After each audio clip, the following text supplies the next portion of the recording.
Right, things have changed a little tiny bit from the last time you saw it. I went through and did a little bit more work on it.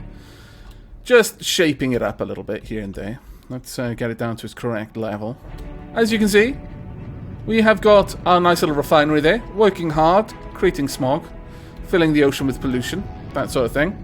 I've added a couple of embellishments around the place, some repair bots, I'm not sure if I had those on the last, 2 exhaust pipes for the engines down below. And all the way back here, I've got a little AI. And up here, I've got some ammo fabricators. I could add more, actually. Tempted to. Down here, I have natural scrap and metal resources, as well as miscellaneous resource storage. Now, down here, I have adjusted this somewhat. You may notice it's bigger. The exhaust pipes are a little bit more sensible. Well, kind of. And generally it's a little bit more embellished. But if we nip inside, this is where the engines are. We've got 2 engines side by side, running happily, exhausting all their fumes up above. Got the crystal growth trays down here. Got fuel storage. We've got oil storage and some spares crates as well as some ammo storage. Quite a bit of ammo storage, actually. And obviously, I have gone to the effort of making it look a little bit haphazard as well. One of the first things that I want to work on is a brand new design.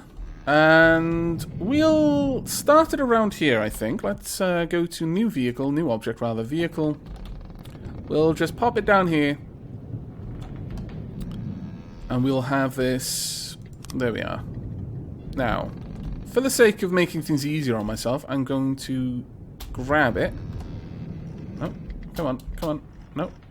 Yes, there. Okay, grab the vehicle, please. Select on.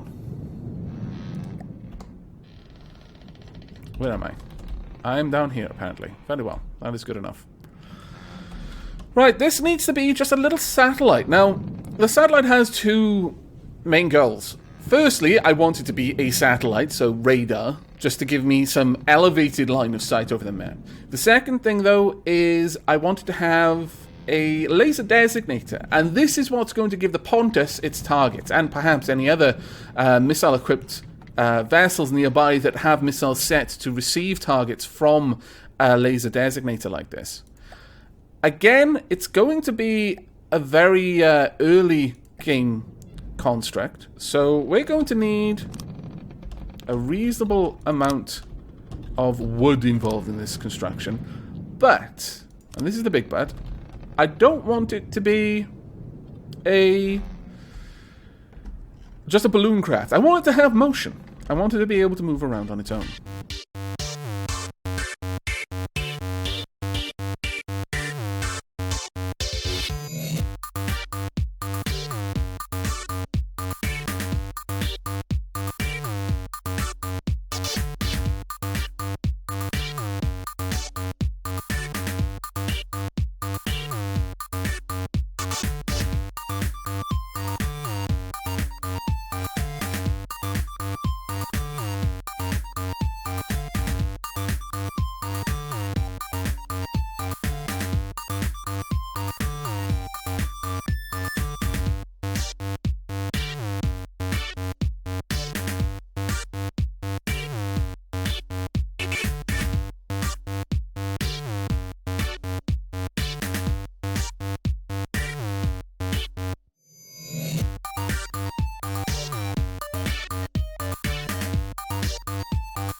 disconnect you. Off.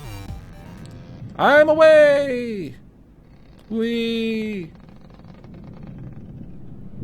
And the balloon's gone. Right, let me jump onto the new vehicle. We're heading back down to the ground. And the balloons again.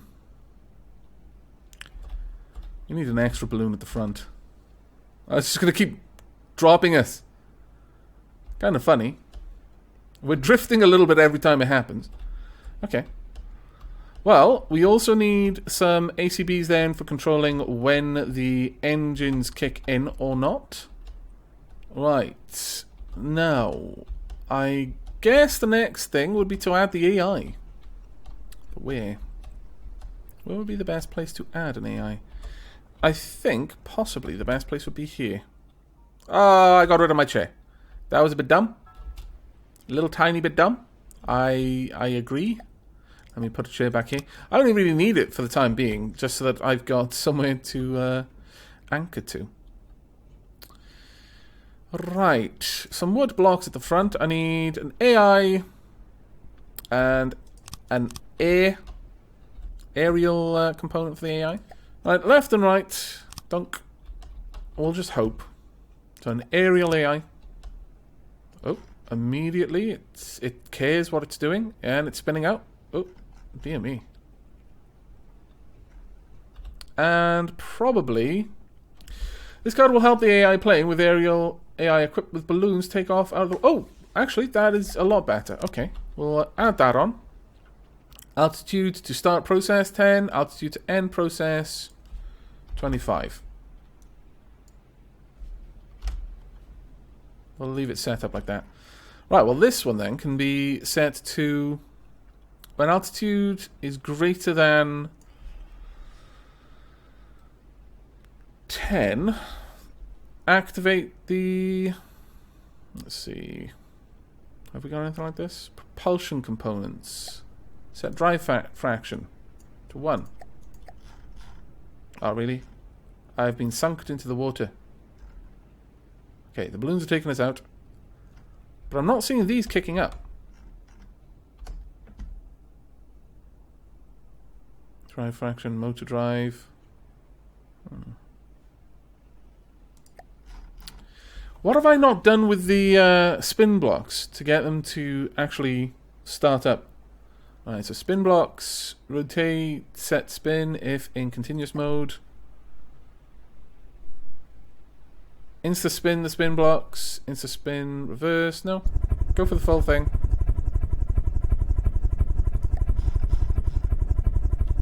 Okay. And really don't need anything on this one. You know, I'll just deactivate the test. Go. There, none. Ah! What have I done?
Spin blocks are not affected by physics. Physics isn't modeled on them. That's why some people add completely stationary spin blocks to attach thrusters, you know, as in EE. They're cheat. And then you can burrow the thrusters into the hull because physics isn't checked for spin blocks. So as far as the spin block thruster is concerned, it's got 8 tiles behind it, even though it's literally packed thruster to thruster to thruster. So you can have like 8 or 9 large thrusters in a row and they're all working at 100% because physics isn't modeled on spin blocks. Now that I've done this without a spin block, it has its center of mass below the upward rotors and it's completely stable. Fantastic. Well, all I need to do now is add in some radars.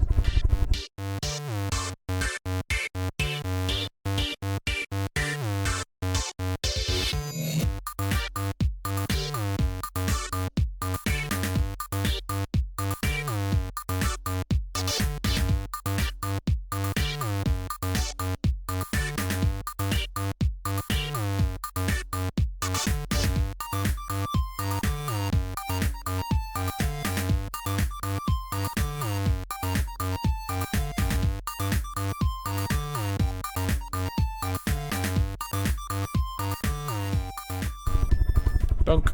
There we are.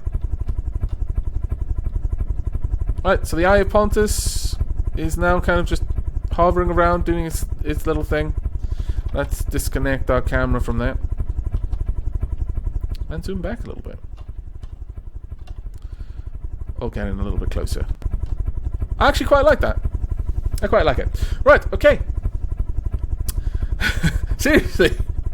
What is Pontus?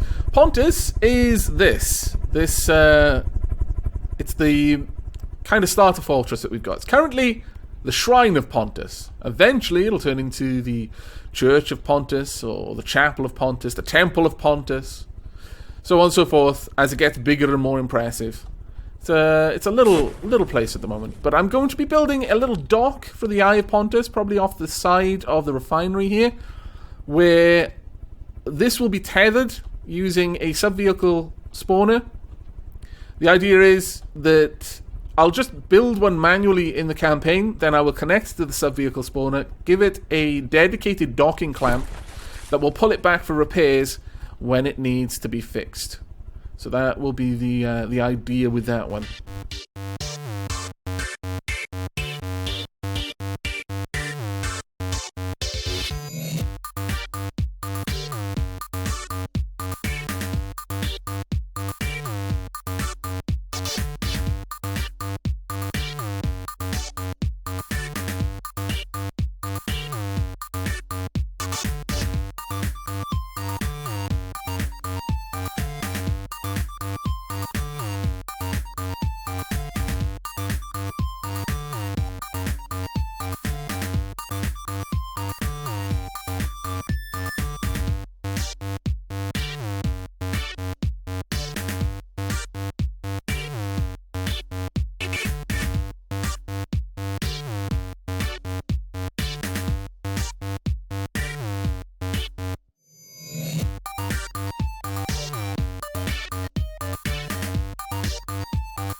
10 maybe? Let's see if that helps. Oh, there we are. 10 worked. Okay. And off it goes. It is now happy. Unfortunately, I'm not going to be able to pull it back, except by doing this. And I do feel bad for this Eye of Pontus, I really do. Okay, I'm sorry about the terrible sound here. There we go. Ouch. Hurts.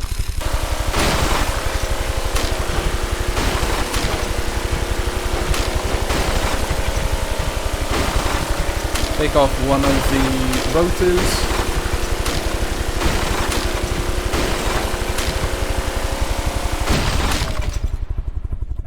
Is it getting pulled back yet? Still 81%. My god. Okay. I need to definitely change this then. If it has any damage below 9, then come back. Okay. It's working now. If it's had damage at all, pretty much. If it's lost 10% of its health. The radar accounts for so much of its health, it seems, that this thing is going to get absolutely pummeled before it cares to return for repairs. There we go. This should actually be repaired fairly quickly. I even think it's being released. It's barely been fixed, and it's been released. Oh, that's so annoying. You know what? What I could do instead of having it use, if health is above 9, activate every X seconds and undock with mothership. Let's say every 10 seconds it'll try to undock. This way, it'll be overridden.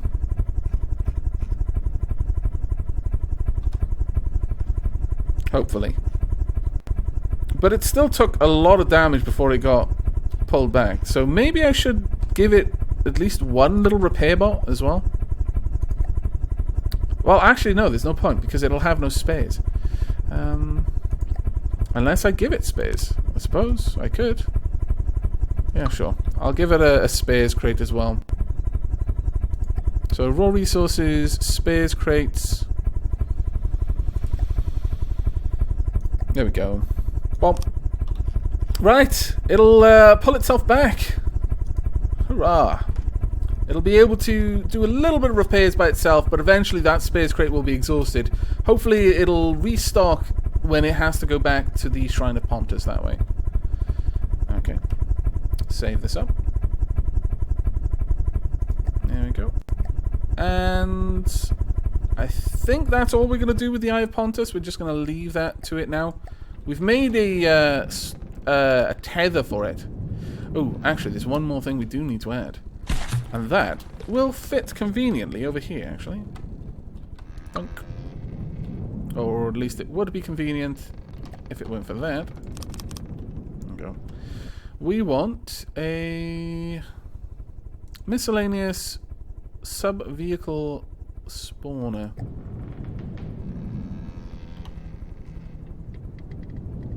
Let's rotate it around. Bonk. Okay, we want this down a little bit more. I guess I'll just leave it there. It'll have to do. Right, this would use force selector. Only non-flagship forces in this fleet can be selected. That's fine. Spawn distance will hold it at... Well, actually, it'll spawn it at 100, I think. At 90. Should be fine. When this loads in, it should just bring it in. Now, I do want to set up a fleet for these.